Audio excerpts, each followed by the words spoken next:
How's it going, everybody? Welcome back to another video. In today's video, I'm going to be giving you guys a simple and easy tutorial on how you guys can complete the Red Worm boss fight. I know a lot of players are just picking up Modern Warfare 3 zombies right now since it is a free weekend. So let me show you guys how you guys can complete this Red Worm boss fight really simple and easily. That way you guys can unlock your legendary schematic. But real quick, right before I get into the video, if you guys want to see more videos like this, hit that like button and subscribe for more videos, and let's get straight into the tutorial. So one of the most important parts when it comes to this boss fight actually happens right before the game even starts. This is basically going to be how we set up and the best way to set up for the boss fight. First, let's start off with the weapon that we are going to be using. We're going to be using the Lockwood 680. Now currently right now the Lockwood 680 is currently the most busted gun in the game. Not only does it melt through any boss zombies, but it also melts through the shield of the Red Worm. After patch, this thing is insane, so I recommend you guys start using it now before it gets nerfed. Now let me show you the build that makes this gun absolutely broken. So for the muzzle, we are going to be using the Crown Breaker choke. We're going to be using this because it's going to take our hip fire and tack stance spread of the gun, and we're going to have a tighter pellet spread. We're going to be rocking the sawed off mod for the stock. That way our sprint to fire speed is quicker, our movement speed is just overall quicker, our aim walking speed is quicker, and our aim down sight speed is quicker. We're going to be adding a bolt. We're going to be adding the express light bolt, which makes the rechambering speed much quicker than it already is. For the barrel, we're going to be adding the Lockwood Defender heavy long barrel. This makes it so that the ammo capacity is larger,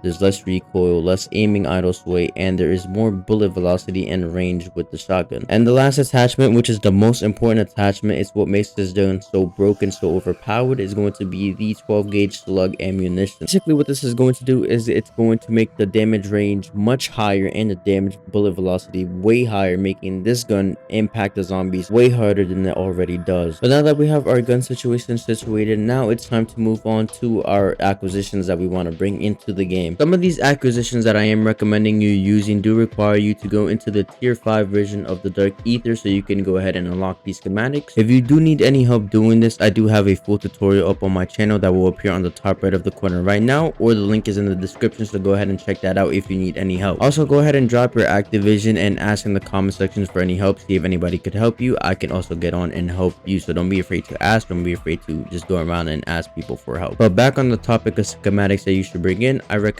you bringing in the Ether Blade. The Ether Blade is one of the most broken items in Modern Warfare 3 zombies right now at this moment. Pretty much it just one-shots any zombie just by throwing it. Basically, it's a throwing knife that when you throw it, it comes back at you, and it's an infinite throw. The next acquisition I recommend you guys bringing into the game, if you do not have it unlocked already, is the Golden Armor Plate. The Golden Armor Plate is by far one of the most broken items because you could be in the boss fight and it just heals up your armor plates just by doing nothing, so you don't have to worry about plates at all. So make sure you're bringing in the armor plate. And for the next acquisition that we should be bringing in is a pack punch crystal. Now you could do a tier 2 if you want to go ahead and get the points to pack a punch a tier 3 in the game, but I just recommend you to come in with a tier 3 pack punch crystal. Now to go hand in hand with the pack punch tier 3 crystal, I also recommend you guys to bring in a legendary ether tool wrench. That way you can upgrade your gun to a legendary rarity. That way you can get the most damage and most damage output possible. Now for me in this gameplay, I had a small backpack, so I only brought in Juggernog, but if you have a bigger backpack, I recommend you bringing in the most amount of perks possible. That way you can worry about getting points in case you need to pack a punch, or so you could get other stuff that I will be talking about later in the video. I didn't bring it in here, but one of the items that I do recommend is the Scorcher Wonder Weapon if you do have one. This just makes moving around the map way more easier. That way you could go ahead, get all 4 USBs, and worry about getting contracts for the rest of the game. Now let's move on to your tactical. So for your tactical, you want to be running these gas grenades. These gas grenades come in handy because it's just another way for you to do damage over time. That way you're just getting more damage overall on the worm. That way you could get it over with. And the last thing that we should bring in and that we should be worrying about is our field upgrade. Now this one is very subjective depending on if you're going in with a team or not. If you're planning on going in with a team, I recommend you to bring in healing oil. That way you can heal your teammates in case they go down. But if you're going to go in solo, I recommend you to bring in energy mine. That way you have a means to defend yourself. It's all personal preference. It all just depends if you're going to go in with a squad or not. Now that we're done setting up for the game, game, we can finally go ahead and go into a match. So to summon the red ether worm, you're going to have to go around the map and collect 4 hard drives. I'm going to put the locations of all the hard drive spots on screen right now, as well as a link in the description to an interactive map that you guys can go ahead and check out. You also want to take a look at where the ether storm spawns in your game, because depending on where the ether storm spawns in, that's where the boss fight is going to be located at. It's all personal preference on where you want to fight the boss, but in my opinion, I feel like the best place to fight the boss is at the stadium. So you could go ahead and retry to get into a perfect lobby that has an ether storm by the stadium. Anyways, once you find out where your boss fight is going to take place, there will be 4 ether extractors. Simply just wait for the timer on the top left to run out and for the ether storm to start expanding, and once the ether extractors get succumbed by the ether storm, you should be able to put in all 4 of the USBs in. After 30 seconds or so after putting in the 4th USB in, the red worm is going to finally spawn in, and now it's the boss fight time. One thing that I forgot to mention is that you should bring in some sentry turrets and some sulfur arrives into the boss fight. Sentry turrets so you can do more damage onto the boss, and some sulfur arrives just in case you go down. You also need to make sure that you bring in a durable gas mask, not a regular gas mask but a durable gas mask, because you could refill it. Just know that if you're doing this with a team, that there's going to be a multiplier on the boss's health depending on how many players are in your squad. So if there are 6 players in your squad, the boss is going to have 6 times more health. Now the key to this boss fight is going to be patience. Immediately after the worm spawns in, a bunch of tier 3 zombies and tier 3 boss such as disciples, mimics, and maybe even a mega abomination will spawn in. So make sure that you're running around counterclockwise around the worm. The ether blade is great for this part since you could go ahead and throw it over to zombies and you could go ahead and kill them really quickly. Now this is also a reason why if you're solo, it was a good thing that you brought in an energy mine, because you could go ahead and get rid of those boss zombies really quickly with the food upgrade. Make sure that you're always moving around, and as you're moving around, make sure that you are shooting off the red armor that is on the worm. Also make sure that you are paying attention to your health of your gas mask, because if it does run out, you are eventually going to die because of the gas. To refill up your gas mask, you have to run over to an ammo crate, and just simply interacting with it and refilling your ammo will also refill your gas mask fully. So the worm has 4 different ways that it could possibly attack. The first one being 4 little orbs that he will shoot out his mouth that will constantly be attacking you. Make sure that when he shoots out these orbs that you are constantly shooting them and making sure that they pop, because if not, they will do severe damage to you and probably kill you. Not only will they kill you, but every time they hit you and do damage to you, the worm ends up healing that damage back. His second attack possibility could be these lasers that he shoots out his mouth. Simply just you want to continue running around, and when you see him shoot these lasers, just slide and avoid them and you should be fine. Make sure you don't get hit though, because these lasers will insta kill you if you are not fully plated up. His third attack possibility is going to be where he grabs you by his mouth and he holds you in there and he spits you out.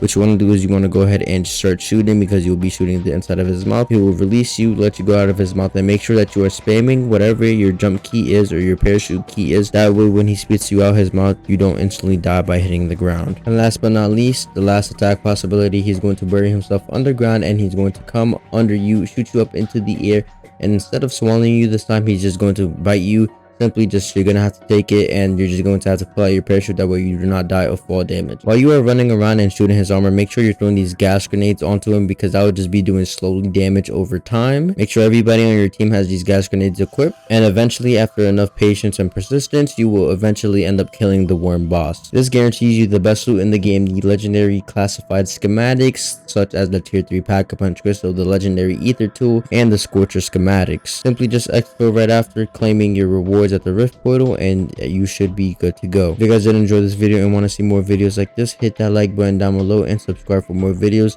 The support on the channel right now has been insane, so I appreciate everybody for stopping by, everybody hitting the like button, and everybody subscribing. Shout out to y'all, and I'll see you guys in the next one.